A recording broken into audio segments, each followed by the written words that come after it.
తిరుమల వెంకటేశ్వర స్వామి పవిత్ర లడ్డూ ప్రసాదం కల్తీ విషయంపై బీజేపీ శ్రేణులు నిరసన కార్యక్రమం చేపట్టారు. కాకినాడ సినిమా రోడ్లో గల శ్రీ కామాక్షి ఆలయం వద్ద గల శ్రీ వీరబ్రహ్మేంద్ర స్వామి ఆలయం పరిధిలో కాకినాడ అర్బన్ రూరల్ విశ్వబ్రాహ్మణ సంక్షేమ సంఘ అధ్యక్షులు, బీజేపీ సౌత్ మండల ఓబీసీ మోర్చా అధ్యక్షులు చెల్లూరి సత్యనారాయణ ఆధ్వర్యంలో శ్రీ తిరుమల వెంకటేశ్వర స్వామి పవిత్ర లడ్డూ ప్రసాదం కల్తీ విషయంలో భారీ ఎత్తున నిరసన ప్రదర్శనలో భాగంగా కాగడాలతో నగర పురవీధుల్లో నిరసన కార్యక్రమం చేపట్టారు. ఈ కార్యక్రమంలో ముఖ్య అతిథిగా బీజేపీ సీనియర్ నాయకులు ఎనిమిరెడ్డి మాలకొండయ్య, ఎన్డీఏ కూటమి నాయకులు ర్యాలీలో పాల్గొన్నారు. ఈ సందర్భంగా నాయకులు మాట్లాడుతూ హిందువులపై దాడులు కాకుండా ఈ లడ్డూ కల్తీ వివాదం యావత్ ప్రపంచమంతా నిర్ఘాంతపోయేలా జరిగిన ఈ దుశ్చర్య ఎవరు చేసినప్పటికీ సీబీఐ ద్వారా బాధ్యులను కఠినంగా శిక్షించాలని డిమాండ్ చేశారు. కార్యక్రమంలో నాయకులు చెక్క రమేష్, వీరేంద్ర, బలరాం, సురేష్ నాయుడు, ఆవుపాటి ఉమాశంకర్, పుట్ట భాస్కర్రావు, ముక్కమల్ల మూర్తి, తామరపల్లి శ్రీను, నాగోజు రుద్రబాబు, పొన్నాడ బ్రహ్మానందరావు, చేబోలు వీర రాఘవులు, చిట్టిమోజు శ్రీను, వాసు, మోహన్, పైలా అన్నపూర్ణ తదితరులు పాల్గొన్నారు. మన ఉండిల్లో దాచుకున్నటువంటి డబ్బులు తీసి ఎవరైతే ముస్లిం సోదరులు ఎవరైతే ఉన్నారో వారి యొక్క మసీదు పెద్దలు, క్రైస్తవులు ఎవరైతే ఉన్నారో వారి యొక్క క్రైస్తవ పాస్టర్లు, వారికి నెలకి 5,000 రూపాయలు చొప్పున మనం దాచుకున్న డబ్బులు ఇస్తున్నారు. ఏ మసీదులో డబ్బులు, చర్చిల్లో డబ్బులు తీసుకొచ్చేటువంటి పరిస్థితి లేదా? అందుకే మన ఎన్డీఏ కూటమి ఏం చెప్తుందంటే హిందూ దేవాలయాలని స్వామీజీలకు గొప్ప చెప్పండి అని చెప్తుంది. నేను ఆ విషయంలో ఏం చెప్తున్నానంటే ఎవరిని కూడా మనం విమర్శించడానికి మాట నేను అంటలా. అందరినీ గౌరవిస్తాం, అందరినీ ఐక్యతగా ఉంటాం, అందరూ కలిసి ఉండాలి. కాకపోతే వాళ్ళ యొక్క సొమ్ముకి, వాళ్ళ యొక్క దేవాలయాలకి ఒక రకమైన భద్రత, మనకి ఒక రకమైన భద్రత అనేది అది కరెక్ట్ కాదు. సోమయ్యప్ప కొండలకు వెళ్ళే వాళ్ళకి గవర్నమెంట్ పూర్తిగా ఖర్చులు భరాయించాలి. ఏదైతే అమర్నాథ్ యాత్ర వెళ్తున్నామో వాళ్ళకి గవర్నమెంట్ పూర్తిగా భరాయించాలి.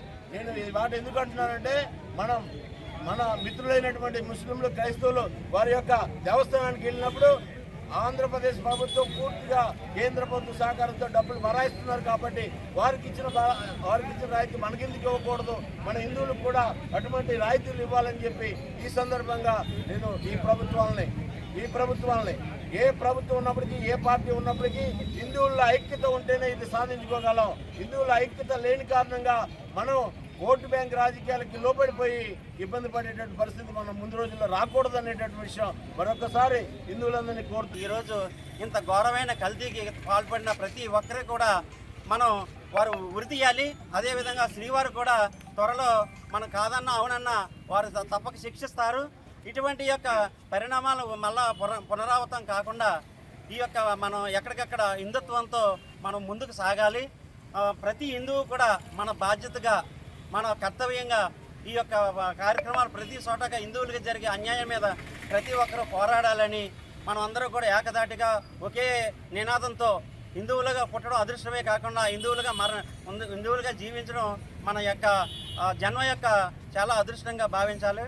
ఈ విధంగా ఈరోజు మనం ఈ యొక్క లడ్డూపై జరుగుతున్నటువంటి నిరసన కార్యక్రమంలో మొత్తం మన భారతదేశంలో ఉన్నటువంటి హిందువులందరూ కూడా ఏకదాటిమై వచ్చినట్టుగా ఈరోజు కాకినాడ నగరంలో మన కూటమి ద్వారా ఈ కూటమే కాకుండా ప్రతి ఒక్కరు కూడా, ప్రతి హిందువు కూడా కులమతాలకు అతీతంగా ఈ రోజుని ఈ కార్యక్రమంలో పాల్గొని వారి యొక్క ఆవేదనని తెలియజేయడానికి ఈ కార్యక్రమం చేపట్టాం. నమ్మి శ్రీవారి లడ్డూని ఇంత అమానుష్యంగా లడ్డూకి అక్కడ అనేక రకాల జంతు మాంసాల అన్ని సౌరులను తీసి కలిపి ఇటువంటి ప్రయోగాలు చేసిన ఏ పార్టీ అయినా సరే మాకు అనవసరం. దోషుల్ని కఠినంగా శిక్షించి ఉరి తీయాలని చెప్పి మేము హిందూ సమాజం తరపు నుంచి అందరం కూడా ముక్త ఖండంతో మేమంతా కూడా ఒక్కటే కోరుకుంటున్నాం. ఎవరైనా సరే హిందూ అన్న వ్యక్తి బయటకు వచ్చి ప్రతి ఒక్కరూ కూడా మన హిందుత్వాన్ని అందరినీ కూడా కాపాడాలని చెప్పి ఈ విషయంలో పవన్ కళ్యాణ్ గారు పార్టీలకు అతీతంగా కూడా చాలా చక్కగా మాట్లాడారు. అందుకనే కానీ కేంద్రంలో నరేంద్ర మోడీ గారు కానీ, ఇక్కడ ఆంధ్ర రాష్ట్రంలో పవన్ కళ్యాణ్ గారు కానీ పార్టీలకు అతీతంగా చాలా ఇదిగా మాట్లాడారు. వారికి మేము ఈ హిందుత్వం అందరి తరపు నుంచి కూడా ఆయనకి ధన్యవాదాలు తెలియపరుచుకుంటూ దోషుల్ని వెంటనే అధికారంలో ఉన్నా కాడ ఎంత పెద్దవారైనా సరే వెంటనే శిక్షించి వారిని ఉరి తీయాలని చెప్పి మేము అందరం కూడా ముక్తఖండంతో చేస్తాం. జై గోవిందా.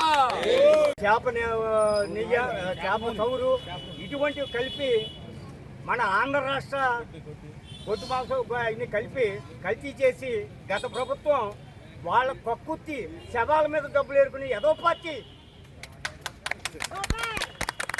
డబ్బులు ఏరుకున్నారంటే ఇంతకంటే దౌర్భాగ్య పరిస్థితి ఏమీ లేదు. సంపాదించుకోవాలంటే వేరే విధాలు ఎన్నో విధాలుగా ఉంటాయి. దేవుడికి పెట్టే నైవేద్యంలో కూడా కల్తీ చేసి బతికారంటే అది ఒక బాధ్యత, ఒక మనుషులేనా? హిందూ మత భావాలని అణగదొక్కడానికి ప్రయత్నంలో భాగంగానే వైవి సుబ్బారెడ్డి గారు మీరు చైర్మన్గా ఉంటుంటే చచ్చిపోవడం బెటరు. హిందువుల్ని ఈ రోజున ఏం చేస్తున్నావా నువ్వు చైర్మన్గా చేసి? ఎక్కడ పడుకున్నావా? నువ్వు డబ్బులే సంపాదించుకోవడం లేకపోతే ఏ విధంగా సంపాదించవచ్చు. స్వామివారికి పెట్టే ప్రసాదంలో కల్తీ చేసి ఎదవ బతుకులు ఎందుకు మీకు?